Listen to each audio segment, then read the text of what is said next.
send money twice by mistake? Let's reverse that extra Cash App payment now, step by step. Hello everyone, welcome back to our channel. So what is a duplicate transaction? A duplicate transaction means you send the same amount to the same person more than once, or you were charged twice for the same purchase, or the app will glitch and repeat the payment. So first thing to check is go to Cash App, then tap the activity clock icon and find the transaction in questions and confirm it's actually happened twice or look like a pending hold. And confirm with the recipients or merchants. If it's a personal payment, then ask if they received multiple, and for purchase, contact the business to see if both went through. So how to fix it right now? Cancel if it's still pending. Go to activity, tap the payment, and if you see cancel payment, tap it.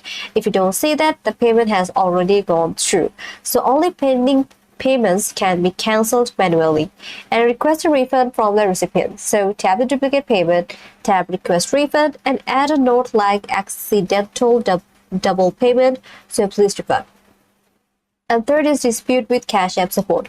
If you cannot cancel or the recipients want a refund, and here's the step. Open the Cash App, tap your profile icon, scroll down to support, and then tap something else, and then write dispute a payment. Then choose a transaction and explain it was duplicate. Cash App typically investigate within 10 business days. And here's some extra tip for you. Don't refresh or hit send multiple times if your phone lags. Always wait for confirmations before retrying a payment. Turn off auto repeat features for billers if applicable. And that's it. Follow this quick step and get your duplicate Cash App payments resolved, refund, cancel, or dispute made easy. And if this video helped you out, like, comment. Don't forget to subscribe to the channel, and thanks for watching.